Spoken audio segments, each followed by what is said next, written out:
All right, welcome everyone. Welcome all our Torah Anytime viewers. So tonight we are learning Leilu Nishmat Avram ben Chaim Yehuda and Yecheskel ben Avraham, as well as Leilu Nishmat Avram Gershon ben Elimelech Gavriel. So as we continue, this is the third part in the series of Pirkei Avos, and sometimes I'm not fully sure on how the Sphira is, how the series is going to go. But one of the things that whenever I go through a sefer, whenever I go through a particular series, I like to take a particular topic and just delve into it. So the way that we're going to be going in Meretz Hashem with the Pirkei Avos series is it's going to be kind of, even though this is the third class, I really should have probably said this in the first class, this is going to be kind of a standalone classes that you could listen. Most of the classes will probably be okay if you listen to it by itself, because the way that I'm going to do it is I'm just going to use the topic as an origin, and then we're gonna branch out and discuss in that topic. So we'll be able to discuss many topics within this series in Meretz Hashem. So stay tuned, because at first I wasn't sure if I was going to, how I was going to do it, if I was going to do it, if I was going to continue after Shavuos. But I actually do like the way that it's going. I don't know if anybody else likes it, so I can't really vouch for that, but I do like the way that it's going. So I do think that I'm going to continue with it, and we're going to utilize this to speak about to a whole slew of different topics. And some of the things we're going to go more Kabbalistic, some of the things we're going to go more simple, some of the things we're going to go more physiological or psychology. We're going to go through a bunch of different topics, on it. So just like an FYI. Okay, so last time so just to understand this, the way that we're going to, at least notate this on the virtual world for the online people, is that I will notate which Mishnah we're speaking out in Meretz Hashem on the end of the topic of the headline of the topic, but it's really going to just branch off into anything that's related to that topic. So last week we spoke about the morality, meaning that we technically spoke about relative moralism, where how things are moral all depends on your situation, meaning that in one lifespan or in one era, something is considered normal and moral and upright and righteous, while in another era it's considered disgusting, depravity. It's considered the lowest of the low. And we gave many examples on that, and the ending result and what we spoke about was really the fact that everything that HaKadosh Baruch Hu says, everything that we learn in Pirkei Avos is really from HaKadosh Baruch Hu, meaning that there's nothing that changes. In morality in the other parts of the world, in other religions and other cultures, it always changes based on the times, based on the ethics of the current situation of the world. But when we speak about Pirkei Avos, and we speak about morality and character building in Pirkei Avos, this is not something that's changing. What was in Har Sinai still stands today and will stand on Meretz Hashem when Mashiach comes. So this is something that's unchanging, and this is something that's really timeless. And I can't emphasize how important this series is, because the truth of the matter is that one of the things, the way that I wanted to do my series is I wanted to do, after I do Emunah, I wanted to do Tefillah. I'm not finished preparing for Tefillah, and it happens we're in the era of Pirkei Avos, so I started with Pirkei Avos, but really I wanted to do Tefillah, which is prayer, then I wanted to do Pirkei Avos, and then I wanted to do character building, Midos, like character building. So we're going to be touching a lot about Midos now. So we kind of like swap things around from my original master plan. As we all know, that you plan and HaKadosh Baruch Hu laughs, because HaKadosh Baruch Hu makes the real plan. But that's really going to overlap with the Meretz Hashem series that I would like to do on character building, like becoming better people. So, okay, now that we got to the introduction, as we come closer to Shavuos, we try to figure out what should we work on, what midah we should work on, what character building we should work on. So with that, I want to start off with the first Mishnah of Pirkei Avos, with Moshe Kibel Torah Sinai. Now, the question that Chida asked, and many people ask, Moshe Kibel Torah, Moshe received the Torah Sinai, from Har Sinai. Now, the famous question and the famous answer is that we know that Moshe didn't get, the way that the translation of that is that Moshe got the Torah from Har Sinai. We know that that Moshe didn't get Torah from Har Sinai. He got the Torah from, he was on Har Sinai, but he got Torah from HaKadosh Baruch Hu, from God. So why does the Mishnah tell us that Moshe got the Torah from Har Sinai? So there's many lessons to be learned from here, but the main lesson and the most commonly used lesson is that lesson of humility, and that is that there's an interesting medrash, and the medrash goes and says that HaKadosh Baruch Hu, God wanted to give the Torah, and He wanted to give the Torah on a mountain. So you had all the big mountains, the powerful mountains, the strong mountains, the highest mountains. They would come and be like, okay, obviously the Torah, the whole purpose of creation, the reason of how you're supposed to build yourself, like the purpose of everything, right? That it's got to be big, right? It's got to be the production. It's got to be amazing. So everybody, all the big mountains came and said, it's got to be me.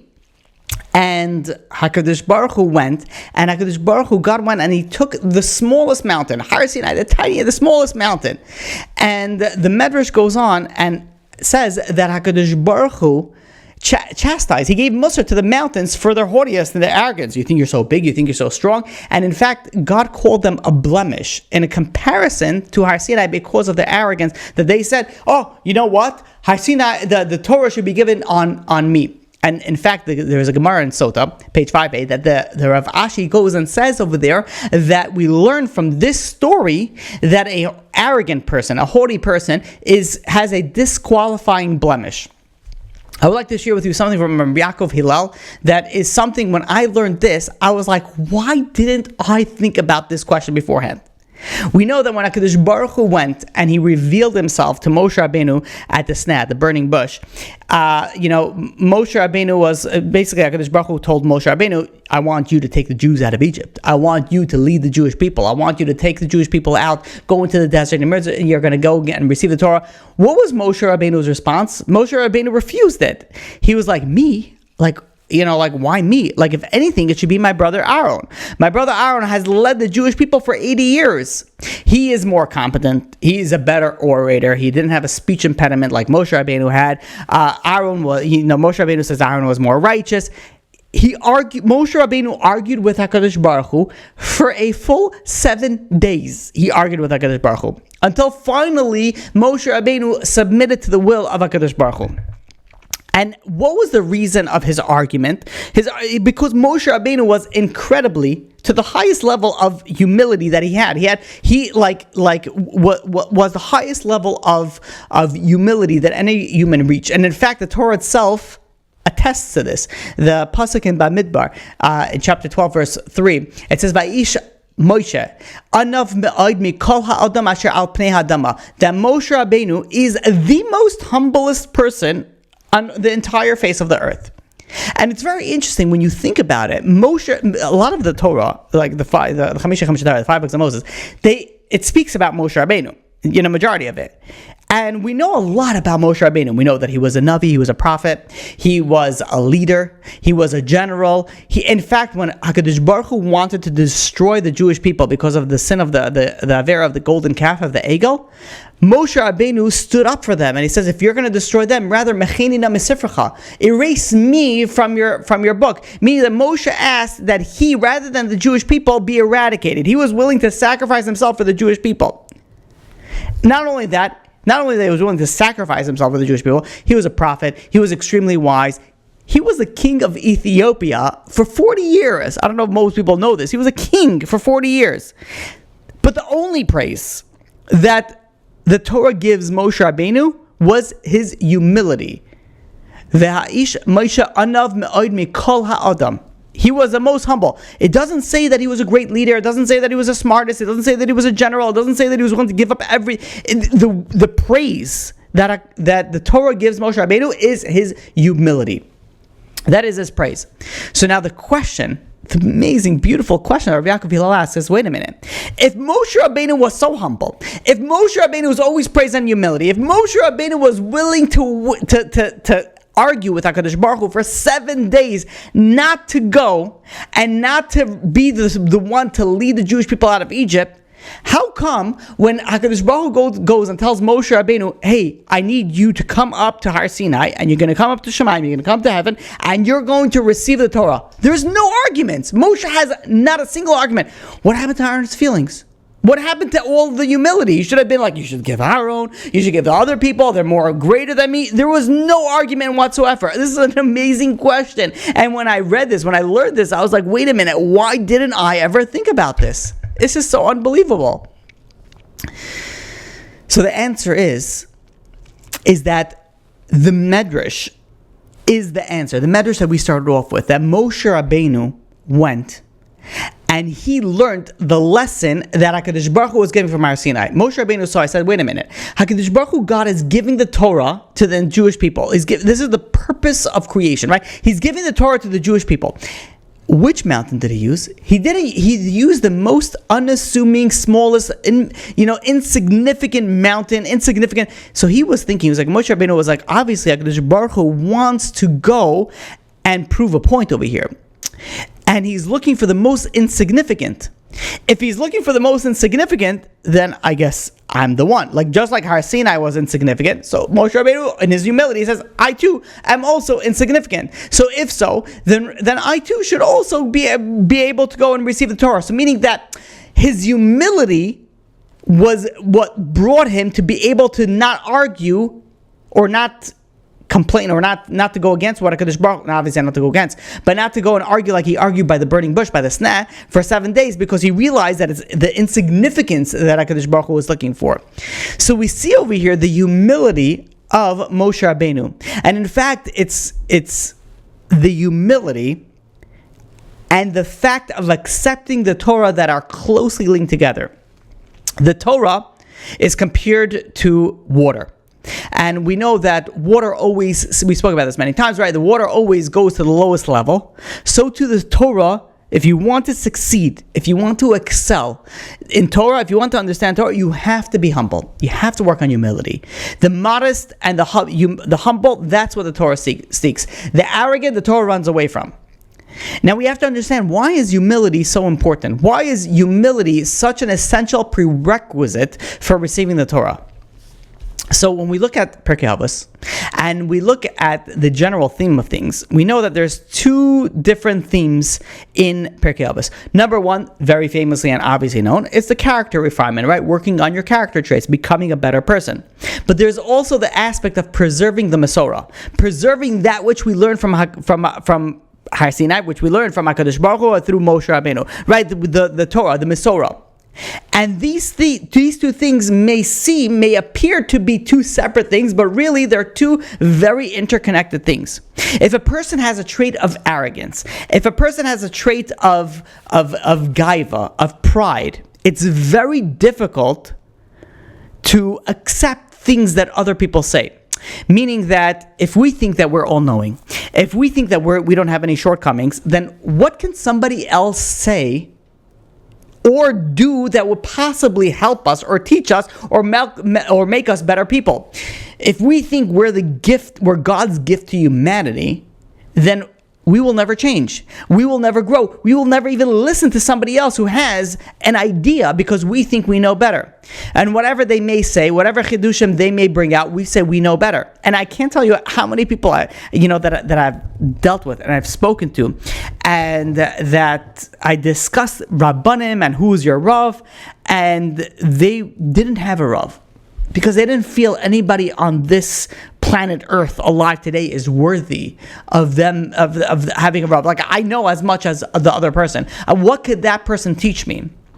And it's mind-boggling. I have such a hard time wrapping my head around it, because what does that mean? Right? Chazal tell us that if you want to be smart, you have to learn from everybody.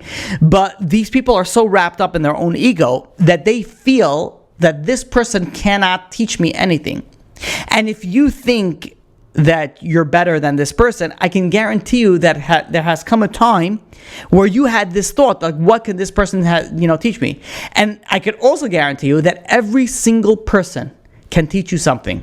You have to sometimes learn, look, and try to figure out the lessons, but everybody has the ability of teaching you something. But if we feel too arrogant, if we have too much pride thinking that what could this person, then you'll never go and you'll never learn. You'll never listen. You'll be like, wait a minute, I'm going to listen to this rabbi. What does he know better than me? Like, you know how much I've learned. So that people don't even bother of listening, learning, or any like connection, because they think like, what can this person do? And it all stems from arrogance.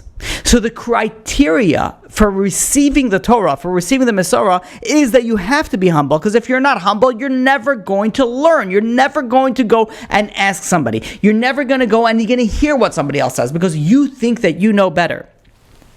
And this is the reason that Pirkei Avot starts with the discussion of the transmission of the Torah. Moshe kibel Torah b'Sinai, Masar Yeshua v'Shul v'Zkenim. Meaning that the only way that Moshe got the Torah and gave it over to Yeshua, and Yeshua to the Zkenim to the Nevi'im, the only way that transmission worked is that every single one of those, which you'll soon see in Mitzvah Hashem, had tremendous amount of humility, that they had the ability to go and say, wait a minute, I don't know everything. Let me hear, let me learn, let me ask, let me learn, let me grow. That's the only way to grow, to realize that you don't know everything. And this is why it's so important to master the trait of humility. And let me take it a step further. And that is in regards to relationships.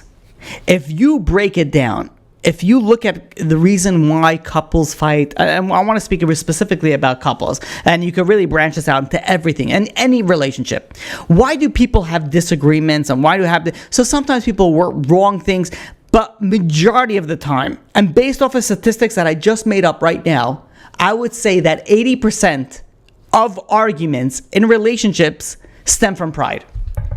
Meaning that you don't, if you think about something, if you like think about any argument that you ever had with your spouse, with any relationship, the core of it, the core of 80%, again, the statistic that I just made up, 80% of it is the pride. Be like, wait a minute, like, how did they do this to me? Meaning that if you work on humility, you don't always think that you're right. Many fights happen, many arguments happen, maybe disagreement because you think you're right. And you're not going to back down. But if you stop for a second and you don't always think that you're right, you take that humility pill, then maybe that fight would never have happened. Number two is, if you're humble and you're not arrogant, you will always appreciate what you receive, what you have. So you'll always be grateful for what you have. And if you're grateful for what you have, and something that you're so grateful for does something that doesn't like match exactly with what you wanted that person to do, chances are, if you're super duper grateful, you're not going to get upset at that person. You're not going to get angry at that person because I'm so grateful that they're just with me. And furthermore, step number 3 is that you don't feel you deserve more. How many problems in relationships come because you feel you deserve better? Do you know what I bring to the table? Do you know what I do for my spouse? Do you know what I do for them? And they do this to me. So we have this certain level of expectancy that we raise our spouse because we feel this is what we deserve. If you're working on humility, this is not going to be an issue. Furthermore, you're always going to be happy with what you have. And even if you do chas v'shalom get into a fight, it will never escalate into like sometimes there's like a tiny little fight, is a tiny little disagreement, but it escalates so much that it doesn't even become about the fight. It doesn't even become about the issue. It becomes about the principle. Now, there's another word for principle, and that is called ego. That's the other word for principle. When you if I sit in front of a couple, if I sit in front of people and they tell no, it's about the principle, all you're telling me, it's not about that, it's about my ego. That's literally what you're telling me, that it's all about me. And it bothers me. So if we think about this, if we work on humility, 80% of our problems will go away. 80% of our arguments, of our issues will go away. Do we realize the power of humility? Do we realize the power of what this stems from? Not only is this super duper important to go and to receive the Torah of Mar Sinai, to understand it, but it's important for our day-to-day lives and our relationships. And not only in our relationships, but also in our, happiness. And I'll take it a step further. You want to know how to work on that? You want to know how to plug this all together? It's all based on the foundation of emunah. If you believe this is what HaKadosh Baruch Hu sent, then like then it's going to be like, why am I going to get angry? Why am I going to get upset? Why the pride will fall to the sidelines, the arrogance will fall to the sidelines, and then you can focus on one thing, and being grateful and being happy and being like in the moment. How many people are not in the moment because you ever were in this situation where you're speaking to somebody, you're so upset, and they're talking, but you're not listening to them. You're thinking about what you're going to respond to them. And you're thinking about like, what am I going to say this? Meaning you're never in the moment. You're never able to learn. You're never able to go and to accomplish because you're always one step ahead. So one thing to work on coming to Shavuos that's going to help you in receiving the Torah and in your relationship and your happiness is work on the character trait of humility, of anivas, of being humble, of not being so arrogant, not being so prideful. I can guarantee you it's going to change your life. Now, I want to take this a step further with something that Reb Chaim Volozhiner brings down in the Ruach Chaim. There is 2 psukim in the Torah that the Torah speaks about the person in a double lashon, in a double, vernacular, meaning that they call the person twice by their name. Number 1 is Avram Avinu in Bereshis, in Genesis chapter 22, verse 11. It says, "Vayikra alav malach Hashem." The angel of HaKadosh Baruch Hu, the angel of God, called to Avram when he was about to shach Yitzchak min hashamayim. Vayamar Avram, Avram, and it repeats his name twice. Avram, Avram, vayamar hineni. Avram responded hineni. And the second time that it's mentioned is in Shemais chapter 3, verse 4, and that is regarding Moshe Rabbeinu, where it says regarding the sneh, the burning bush. HaKadosh Baruch Hu called him within the burning bush. It says, very interesting. There's the same thing. It says Avram v'Yamar Hineni, Moshe v'Yamar Hineni. Now the Zohar notes that when the Torah speaks about Avram, there is a pause between the 2 Avrams. There's Avram, pause, Avram, and then it says V'Yamar Hineni. Moshe Rabbeinu, there's no pause. Moshe v'Yamar Hineni. Reb Chaim Volozhiner explains, and he says, what is the difference between the pause and the not pause? So we know that Moshe Rabbeinu, explains Reb Chaim Volozhiner in Ruach Chaim, that he rose to a higher level out of Avram Avinu. Because Moshe Rabbeinu, while Avram Avinu, in his humility, Avram Avinu says, V'anochi afar ve'efer. In Bereshis chapter 18, verse 27, Avram says, it compares himself to dust. I'm afar ve'efer. I'm ashes, dust and ashes. In Moshe Rabbeinu, in Shemais chapter 16, verse 8, Moshe Rabbeinu says, V'nachnu ma. Moshe Rabbeinu says, we're not even dust and ashes. What are we? Meaning that he went even a level below dust and ashes is something. Moshe Rabbeinu says, we're nothing. We're even below level of a dust and ashes. Meaning the additional level of Moshe Rabbeinu that merited Moshe Rabbeinu, that the Torah was given through him. The Gemara tells us and the importance of a person's name. And the person's name indicates his purpose and his future. When Adam Arishon named all the animals, he didn't do it just like, oh, you look like a Scott. Yeah, we're going to name you Scott. Like, that's going to be, you look like a zebra, so I think we're going to name you Zebra. No, every name had its origin and its source on the character trait of the animal and its purpose of the animal. And the same thing is for human beings. Human beings, your name also gives you your purpose. It tells you a lot about yourself. And that's why, I don't want to get too much into this, but that's why a lot of Kabbalists, they ask you your name and your mother's name, and they ask a few different things about date of birth and different things like that. But there's a lot that you could tell a person from his name. And we didn't have the time. There's a very interesting story in the Gemara, regarding a name of a certain innkeeper, but we're not going to get into that. The name has a lot to teach us. Moshe Rabbeinu. So let's try to just understand this just before we go forward. Just a little bit deeper. The soul, we all know, strives for spirituality. The body strives for physicality. So meaning that you have two. I want to say the word powers, but it's not the right word. But bear with me with the word powers. There's two forces. Maybe that's a better word. Two forces that are kind of like pushing you to polar opposite side, the polar extremes. One of them pushing you to spirituality. Another one is pushing you to physicality. The doubling of the names shows the connection of the spirituality and the physicality. Now, the doubling of Avram Avinu's name, because there was a pause, that means that Avram Avinu reached a phenomenal high level of perfection. But the pause shows us that the body still created a barrier. There was still some sort of barrier from that pause. Moshe Rabbeinu, because of his superior level of humility, his body did not act even as a minor barrier, and hence there was no pause when it says Moshe explains the Reb Chaim Volozhiner.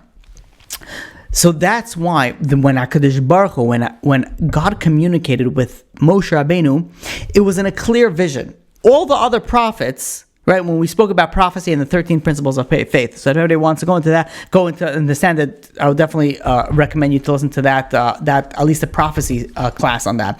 But Moshe Rabbeinu was able to speak to God, panim al panim. He was able to speak to God with a clear understanding of the prophecy. Everybody else saw their visions through an unclear understanding. Moshe Rabbeinu saw it very, very clearly. And the reason for that is that there was no separation between the physicality and the spirituality with him. He was able to bridge that connection, bridge that separation, that it was connected, it was singular. And that's why there was no pause by Moshe. He reached the highest level, and that was through humility. So we see over here that Moshe Rabbeinu reached a high level of humility, and that is what gave him the ability to go and receive the Torah. And it's not only Moshe Rabbeinu. If we look at the first Mishnah in Pirkei Avos, all the people, Moshe Kibel Torah Messina, Masar Yeshua, everybody in this lineage all had humility. There's something very interesting. We know that Yehoshua was a very, very humble person. The Targum Yonasan explains that Moshe saw how humble Hoshea, which was what Yehoshua's name before Moshe Rabbeinu gave him the extra yud. Moshe saw how humble Hoshea was, and he renamed him Yehoshua. Now, this comment is very difficult to understand because we know that Moshe Rabbeinu, just to give you a little bit of a background of it, the whole purpose of him adding the name and praying for Yehoshua was that Yehoshua was one of the spies that were going to go and see the land of Eretz Yisrael. And Moshe Rabbeinu wanted to make sure that he was not going to be influenced by the negative reports of the spies. So the question we have to ask is, why is the name change dependent on Yehoshua's humility? It was about Moshe Rabbeinu wanted to give him the power to be able to go and withstand what the spies would go and any negative reports. So why did it depend on humility? So the Gemara tells us that if one wants to avoid the sin of Lashon Hara, of slander, what should they do? So a Torah scholar, someone who's learned, should immerse himself in Torah studies, and that gives him the protection to avoid the sin of Lashon Hara. But an unlearned person should humble himself. Humility avoids the sin of Lashon Hara. So Yehoshua was the quintessential Torah scholar. He was always sitting and learning. But when Moshe Rabbeinu recognized his humility, his humbleness, he was confident now that Yeshua would withstand the pressure and of the spies, and hence that was the reason why he utilized that to go and change his name from Hoshea to Yehoshua. Meaning that we see over here that Yehoshua was also extremely humble. So Moshe Kibel Torah Sinai. Sinai, humility. Moshe, humility. Yehoshua, humility. Let's go take it a step further. The Ruach Chaim goes on, V'Yeshua l'Zakenim, and Yeshua passed it off over to the Zakenim. The Gemara in Sota tells us that an arrogant man will lose his status. You don't gain anything from being prideful. You don't gain anything from being arrogant. In fact, you will lose something from being arrogant.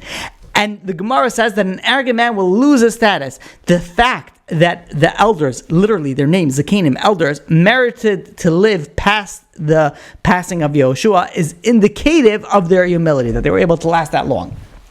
And then it says Moshe Kibel Sinai, Musar Yeshua, Yeshua Zakenim, the Zakenim l'Nevim.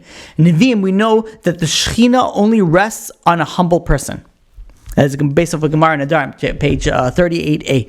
And then it goes and says, And we know that Anshe Knesset Gedolah, where they consisted, this is the men of the Great Assembly, they consisted of 120 scholars, which many of them were prophets. Again, humility is crucial into becoming a prophet. Shekhinah is not going to rest, prophecy is not going to rest on somebody who is not humble. We see over here that the way that the Torah was transmitted was only through the humility. Humility was the core source of what was driving the force behind them. And it's very interesting. The pasuk in Shemais, chapter 19, verse 2, goes and says that when the Jewish people left, that they were traveling, it says, Vayisu mirafidim, and at the end of the pasuk goes and says, Vayachanu sham.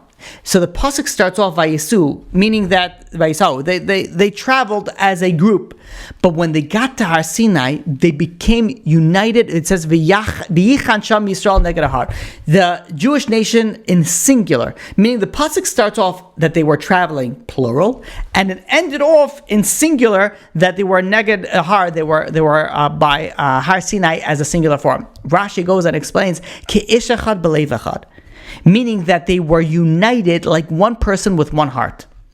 So what happened over here? Like Rav Lau explains that the way that they achieved this unity was through the humility that they learned from Har Sinai. So meaning that the way that they achieved the Achdus was because of humility. Meaning a lot of lack of unity. It's such an amazing lesson over here. And in fact, there's so much that we could discuss on humility. But the fact that the unity came from humility is all based on the idea of, like, why shouldn't I be friends with that person? Why shouldn't I be connected to that person? Do we realize how come there is a lack of unity? Another statistic that I'm about to make up, 80% of that is because of arrogance. Like, I'm going to be friends with that person. Do you know what that person did to me? They stole from me, they hurt me, they insulted me, they did this to me. They're not in the same social status as me, they're not in the same financial status as me, they're not in the same learned status as me. I'm sitting and learning in Torah, and this person, I'm going to connect to this person. So we have all these things that are going again. What is that? That's all based off arrogance. The Bnei Yisrael was able to achieve unity all because of the humility that they learned from Har Sinai. Just to understand this, we know that we're in Gullus today. We're in exile today because of Sinas Chinam.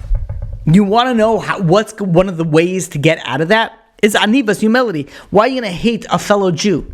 They're not the way. They don't look the same way as you. They don't dress the same way as you. They don't speak the same way as you, or a slew of other reasons. But if we have humility, then we love everybody the same. Like there's so much to be gained from anivas. There's so much to be gained from humility. However, there's also misguided humility. And there's something very interesting. We know there's a rule that Torah scholars of let's say the current generation do not argue on the opinions. Again, whatever, there's a lot to discuss about this, but we're going to say this as a generalization thing, that we don't argue on the opinions of the Torah scholars of an earlier generation. Because we say the earlier generation had a higher spiritual level, and who are we to argue on someone who has a higher spiritual level? But this did not have to be this way. And in fact, when the Jewish people stood at Har Sinai, and they were listening to HaKadosh Baruch Hu give the Asaras HaDivros. And then the Jewish people went and they said to Moshe Rabbeinu, we can't hear HaKadosh Baruch Hu. We can't say, HaKadosh Baruch Hu said one commandment, we died, resurrected us. We can't do this. They couldn't withstand it. And this is the divine revelation. They told Moshe Rabbeinu, you go, you get the Torah, you tell it to us. And Moshe was very critical on the Jewish people for that. He says, "What is your hesitancy? Like, you should be listening to HaKadosh Baruch Hu." And the Gemara goes and says that if the Jewish people would have heard all the commandments directly from HaKadosh Baruch Hu, there would have not have been the evil inclination. They would have been free of the evil inclination. The Torah would have been internally implanted and never been forgotten. The chet of the egel, the golden calf, the spies, the meraglim, it would have never occurred. The entire course of Jewish history would have been completely altered.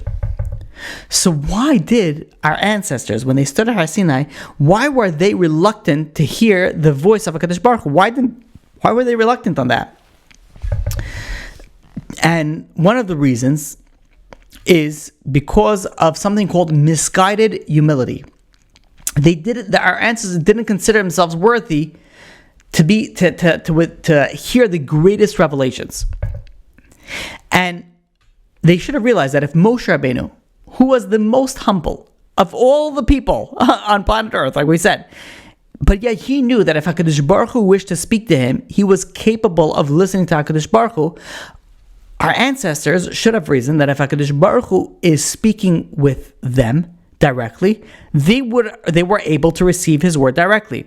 So the decrease in Torah knowledge that occurred through our history is the consequence of the misguided humility, because really we should have been listening directly to HaKadosh Baruch Hu. But we had this misguided, we didn't think that we were worthy, but if HaKadosh Baruch Hu was going to do that, that means that we were worthy, and this is what HaKadosh Baruch Hu wanted. The fact that we butt in our mindset and our opinions is what caused us, and it was based off humility. What do you mean? Like, we can't go and we can't, we're not on the level. But if HaKadosh Baruch Hu was sending it to you, you were on the level. You had the ability to go, and you had the ability to achieve that, to listen to that, to hear that. And in fact, misguided humility is not new only to the receiving of the Torah in Har Sinai. Shaul HaMelech, he forfeited his malchus, his kingdom, because of misguided humility. The destruction of the second Beis HaMikdash, the Gemara in Gittin, page 56a, goes and tells us because of misguided humility. So while, we have a lot of negative character trait, and while we have a lot of positive character traits, and of the positive character traits, humility is on top of that list, but there can be misguided humility. And we have to realize and we have to know that if we're working ourselves in humility, it has to be in the lens and the eyes and the way of the Torah, and the way of our sages.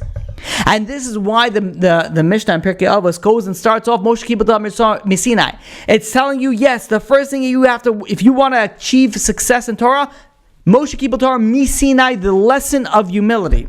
However, super duper important, however, you have to realize that Moshe Kibbutz Misinai Masar Leishua Shol Zekanim V'Neviim Masar La'anshei Knesset Hagdala. Meaning there is a lineage, there's a connection over here. You want to work on humility? Don't use your own mindset. Look in the Torah, look in Chazal, look at the Sfarim HaKadoshim and how to work on humility. Don't go to some psychological, conference and speak to a therapist on how to work on humility. You go and you look in the Torah. You look at what the Torah says and how we're supposed to work on humility. The greatest of ethics is all in the Torah. And the way that we're supposed to be guided is specifically by the Torah, because we have to be careful that we don't fall prey into something called the misguided humility. And I'd like to share with you a story about the Megala Amukos and his humility and his achievement. There's a story that I read from Rabbi Eliezer Parkov. So, the Megala Amukos was Rav Nasa Nata Shapira of Krakow. And he was like a genius of the geniuses in the generation of geniuses, right? It was a high-level genius. He had photographic memory. To the extent that there was a certain nobleman that wanted to test him. Everybody said that he's a genius. It's like, let me test, this genius. I remember when I was in 8th grade, unfortunately my Rebbe in 8th grade, he was nifter, he passed away, but he had a photographic memory. This was in Chaim, Berlin. And he had a photographic memory, and he used to write with like two hands. It was like crazy, but he used to play chess with multiple people blindfolded. And he did this to us one time in class. He was playing blindfolded, and he says, okay, I'm moving this piece of this, all completely blindfolded, and needless to say, he won all the games. But he, when you deal with geniuses of geniuses, and if you ever had an encounter with a genius, you can begin to relate what a genius really is. Rav Nasa Nata Shapira, the Megala Amukos, was a genius of geniuses in a place full of geniuses. Now, there was a certain nobleman that wanted to test him. So let's see how much of a genius this person is. And this nobleman started reading the Megala Amukos, a book in French, a language that Rav Nasanata, the Megala Mukos, was not versed in. He didn't know French. And this nobleman was reading him a book in a language that the Megala Mukos was not familiar with. And, he was reading and reading and reading. And meanwhile, the Rav was, like dozing off. So the nobleman says, you're dozing off. So, Rav Nasanata, he's like, no, I'm awake. And the nobleman says, oh yeah, okay. So I just read for you a significant amount in this, French, book. Please repeat back to me. And the Megala Mukos started from the very beginning, and he repeated everything verbatim, word for word, in a language that he wasn't aware of verbatim. And then he ended off with dozing off. Like as if, like where the nobleman said to him, to the exact spot. Besides being a genius, the Megala Mukos has an highest level of humility. There's a story that was told. This story was told regarding the Bach. He was Bach was a commentator of the Torah, the Shulchan Aruch, and he was the father-in-law of the Taz. So during this time, the Bach was the Rav of Krakow. And the Bach, he saw two men that were walking down the street, and he realized that these two men were very great Talmidei Chachamim, were great Torah scholars. He saw their face was shown, but behind them was very interesting. There were four men. They were dressed in rags, and they just couldn't catch up to the first two men. So the Bach ran to the four men and says, "Who are you?" And first they were silent, and then the Bach realized they were not ordinary people. So he asked the question again. He says, "Who are you?" And these four men says, "We are Gehazi and his three sons." And the Bach says, "And who are those two people that you're following?" And he says, "That's Eliyahu Hanavi and his Talmud Elisha." And these four men says, "This is our punishment. We constantly have to run after Elisha, and we can never catch him." Now, I don't want to get to the whole sin of Gehazi and Elisha regarding taking something that he shouldn't take on.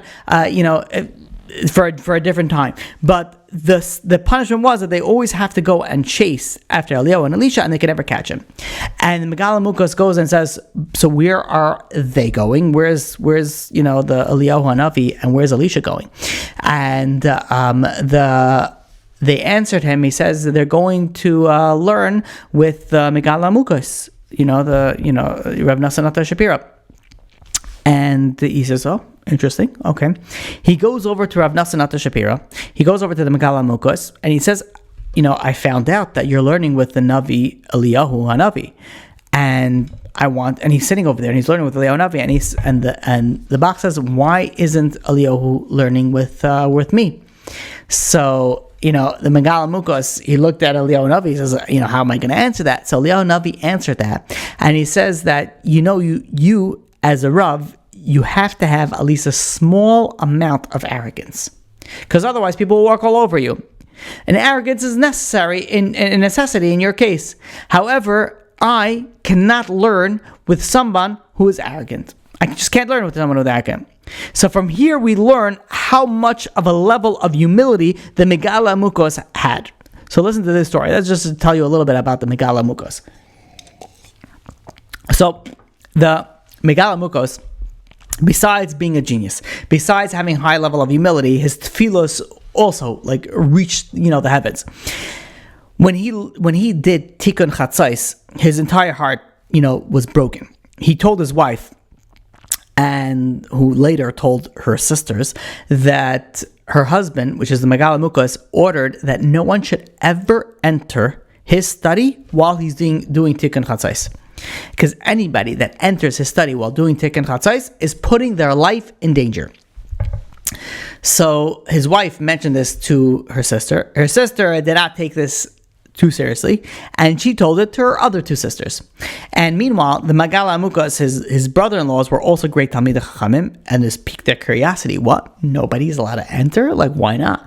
So, soon afterwards, the Megala Mukos went to go to the mikvah, and while he was out in the mikvah, they hid themselves under his bed in his study, meaning they hid themselves in his study to see what is so special about what the Megala Mukos is doing in Tikkun Chatzos. They saw the Megala Mukos come back in, And Rav Nasanata, the Megalat Mukos, went and he started learning. And he started learning until Chatzos. And when it came to Chatzos, he sat on the floor and he started doing, Tikkun Chatzos. And after he finished Tikkun Chatzos, he got up and he learned the rest of the night. In the morning, the three brothers were nowhere to be found. So everybody started frantically searching for them. Where are we going to find the three? Where are the three brothers? Where are they? How they all disappeared the same night? And they were all looking and they could not find them. And finally, a servant came in to the Megala Mukos study, and they were cleaning the study. And this servant was sweeping under the bed of the Megala Mukos, and he saw over there was three bodies that were no longer alive, and that was unfortunately the three, brother-in-laws. And when the Megala Mukos, Rav Nasanata, heard about it, he was so broken.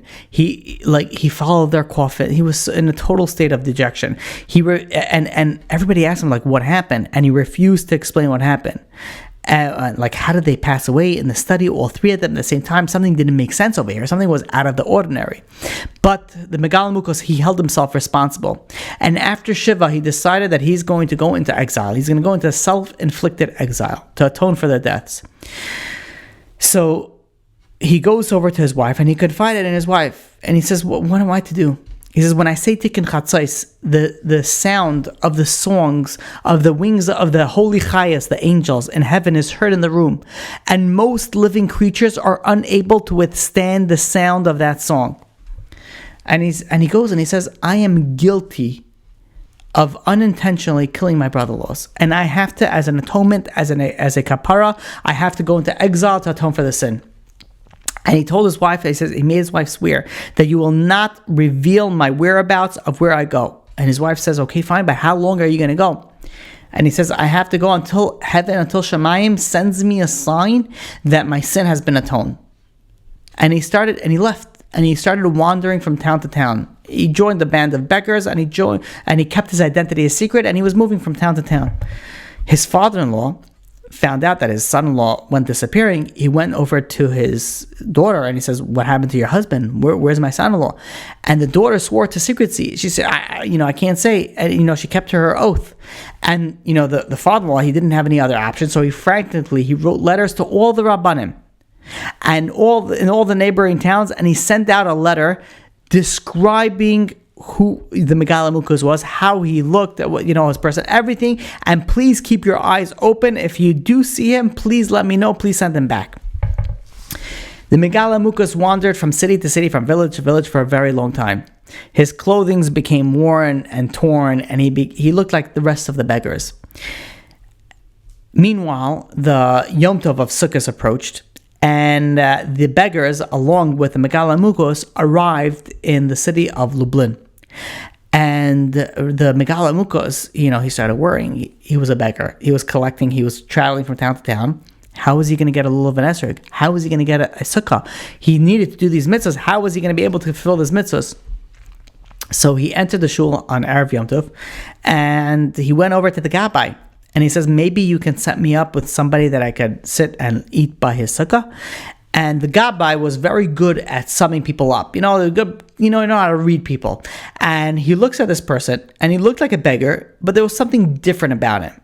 He had a certain dignity, he had a certain respect, he had a certain high level to him that he couldn't figure out. And he realized this is not a regular beggar. So he went and he set him up with one of the wealthiest people in town. And he says, you're going to go and you're going to eat in this person's sukkah. And he set him up, and this wealthy man brings this, what appears to be a beggar, into the sukkah. And the second that the Megala Mukos walks into the sukkah, he started breaking out singing an ulu shpize, and he saw in the happiness and the simchas of sukkahs, and he was, he was in a different level.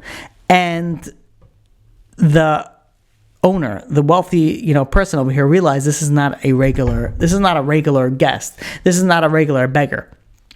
And after the Suda, after the meal, the Megala Mukos asks his guest, says, do you mind if I sit and I learn over here in the sukkah for the night?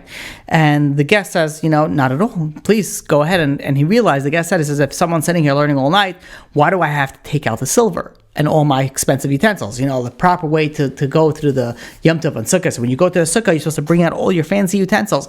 And he brought out all his fancy utensils, not the cheap stuff. And he says, you know what? If we have someone over here, he's going to watch it. I don't need to bring it back in.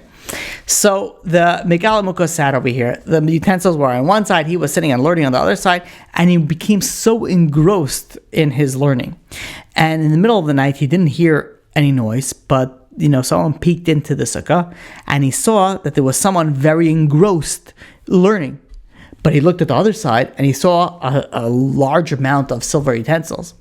And this person, this thief, realized that he has an opportunity over here, and he slowly crept in, and he slowly started stealing the utensils, and he ran out. And the Megala Mukos was so focused on his learning that he didn't even notice the person coming and stealing the utensils. When the morning came and the owner came into the sukkah, he says, "Where are my utensils?" And the Megala Mukos says, "I don't know. I didn't see anybody come in. I was here all night. I don't know." And the owner was like, "Wait a minute. There's got to be some sort of conspiracy over here. It's like, you are here all night. You are, you probably took it." That's what this wealthy person, came to the conclusion. So he says, "Where's my utensils?" And the guy says, the Megala Mukos says, I don't know. I didn't take it. You took it. I didn't take it. You took it. I didn't take it. I honestly didn't take it. Going back and forth, until the neighbors started coming in. And they had this wealthy benefactor, this philanthropist, saying that this, beggar, he stole all my utensils. They all, went on his side. He says, "You stole." And they started beating him up. And they started hitting the Megala Mukos until they decided they're going to throw the Megala Mukos into the prison, into the jail over there. And they locked the Megala Mukos into prison over here. And the Megala Mukos is looking, and he sees all the people are walking with their lulavim and esrogim to shul. And then Megala Mukos is going, and he says, Natan Shapira says, "Please do me a favor. Let me just make a bracha with the lulav. Let me make a bracha with the esrog." And they were like, "You want this? You want the lulav and esrog? Return the stolen items, and then you'll get it back." And he says, "I didn't take it." And he says, "No, you took it." And they kept on walking, and this scene kept on repeating itself until finally they brought the Rav of Lublin. And it says, "Maybe you can get a confession out of this beggar who stole all my utensils." And the Rav came into the prison cell, where Rav Nasanata was locked up, and he says, "Where is the silver?" And the Megala Mukos started pouring out his heart. "I'm telling you the truth. I didn't touch the silver. I didn't steal it. I was busy learning. I don't know what happened." And the Rav of Lublin looked at Rav Nasanata Shapira. He looked at the Megala Mukos, and he looked somewhat familiar. And he looked different. And the Rav quickly left the cell. He ran back and he looked at a letter that he received from Krakow, a description of a person. And this description fit the Megala Mukos. So he quickly runs back and he says, "You have to release this man." And they released this man, and this Rav took this man into shul, and he gave, he surrounded, the people were surrounding him, making sure that he doesn't escape. And the Rav was saying, "You don't understand who this man is." And after davening, the Rav went and took the Megala Mukos to his home. He honored this stranger with kiddush, and he gave him to eat. And then he went to study. And then the interrogation began. And the Rav of Lublin gave a letter that he received from the Megala Mukos' father-in-law, and he says, "I want you to read this." And the Megala Mukos starts reading it, and he reads a letter from his father-in-law, and he starts turning white. And then the Rav of Lublin looks at the Megala Mukos, and he says, "Why did you run away from Krakow? Why did you run? What happened?" And the Megala Mukos told him the entire story. And the Rav goes over to him and he says, "It's your duty to ensure that the thieves return the silver to the owner." And the Rav left the cell. He went to the wealthy person, to the philanthropist, and he says, "You should know that the person that you accused of stealing it, he did not touch your silver. But the real thief, he will return everything by tonight. But you should also know that you have humiliated a great man, and you have to make amends." And very interestingly, as night fell, the thieves all of a sudden came overcome with a tremendous fear, and they started shaking. And they had so much regret of what they stole. They ran back to the wealthy person, and they returned all of their stolen items. And the shocked owner realized what was happening. He ran over to the Megala Mukos from Nasanata, and he started profusely apologizing. After Yom Tov, the Megala Mukos returned to the Rav, And the Rav told him that he had received a message from Shemayim that the sin that he went into exile for has been forgiven and he could return home. And the Rav, the Lublina Rav, said that not only he's going to go home, he's going to accompany him home. And the Lublina Rav gave him a change of clothing, and he accompanied the Megala Mukos to the city of Krakow. And the two arrived in Krakow, and unfortunately, when they arrived, they were sadly informed that the Rav of Krakow had just passed away. And the city was looking for a new Rav. And here that we see that all of a sudden the Lublina Rav came in and they said, wow, this is amazing. They go over to the Lublina Rav and it says, now you can be the Rav of Krakow. You could be the Rav of Krakow. The Lublina Rav says, absolutely not. He's saying, I'm going to be a Rav of Krakow. You have such a Talmud Chacham like the Megala Mukos over here. I cannot accept this position. And who became the new Rav of the town? That was none other than the Megala Mukos became the new Rav of Krakow. And we could see how HaKadosh Baruch Hu orchestrated the events over here.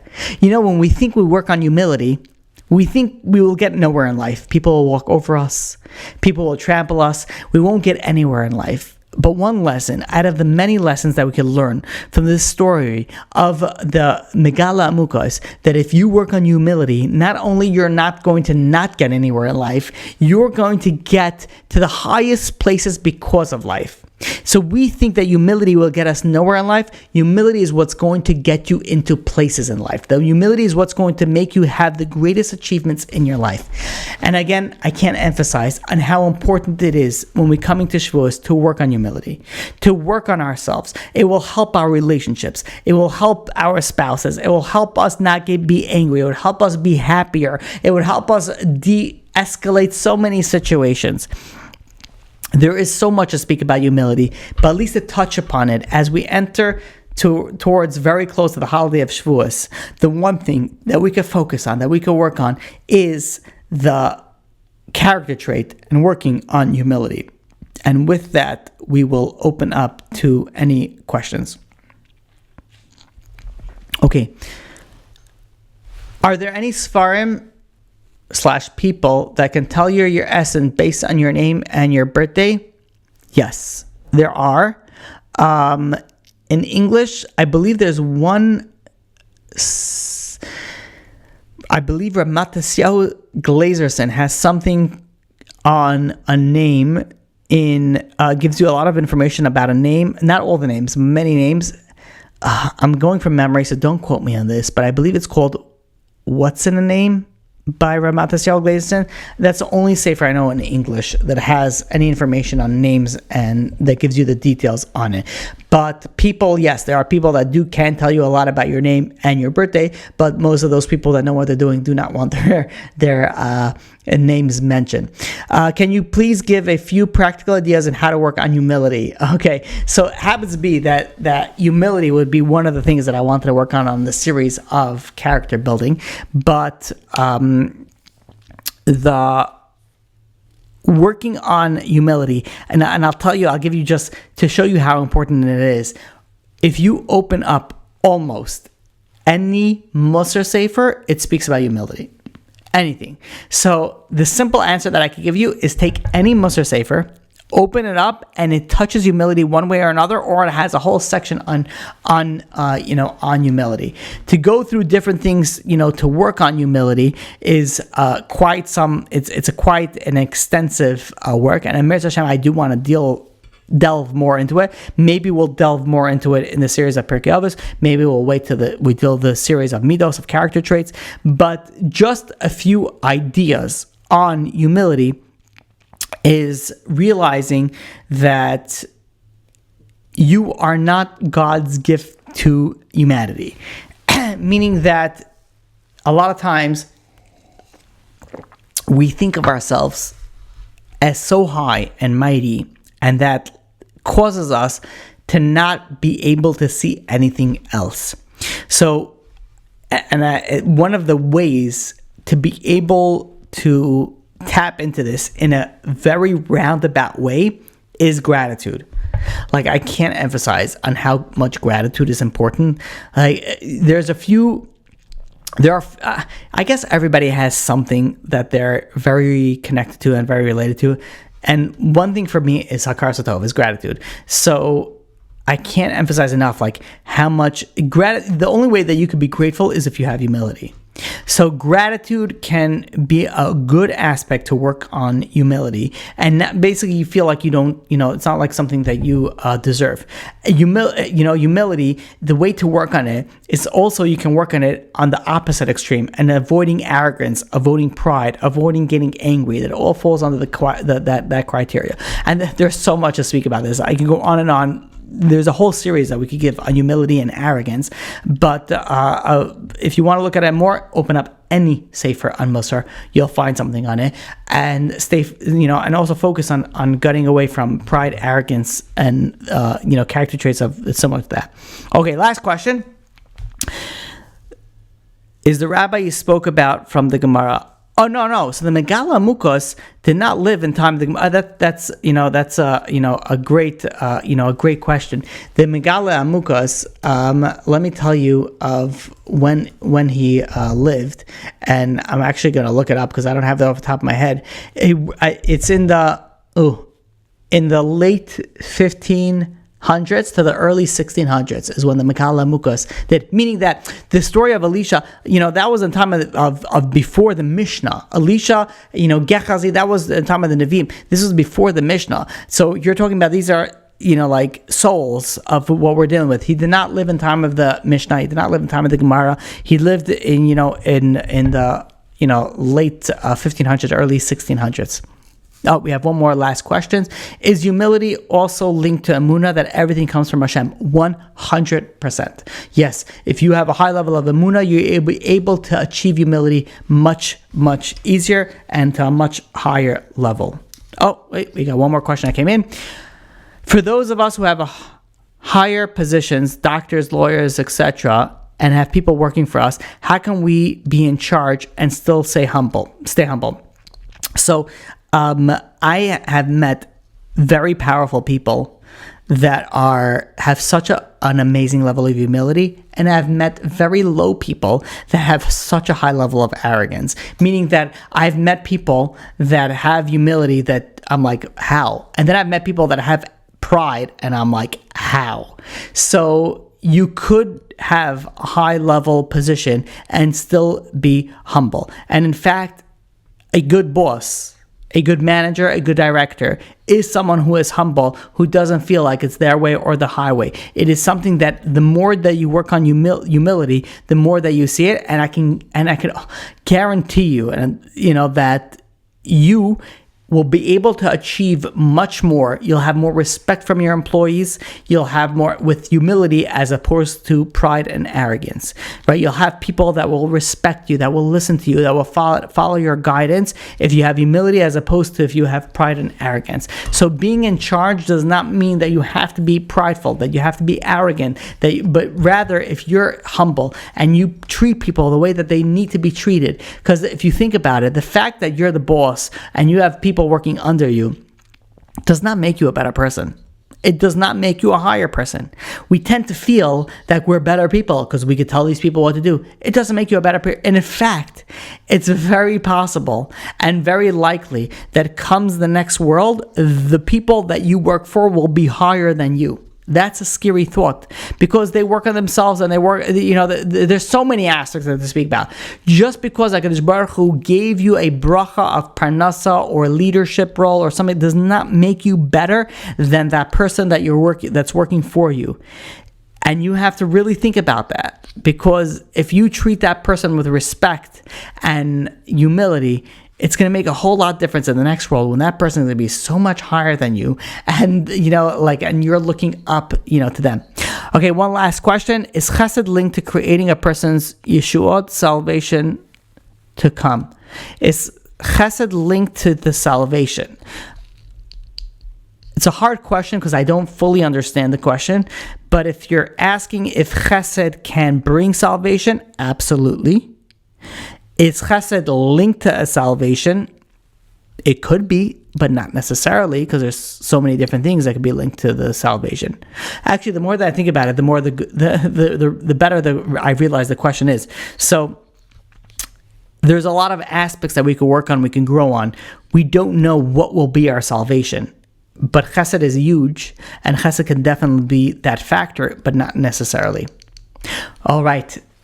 Looks like we got to the final question. Thank you all for joining. Until next time, may you have an amazing, successful everything.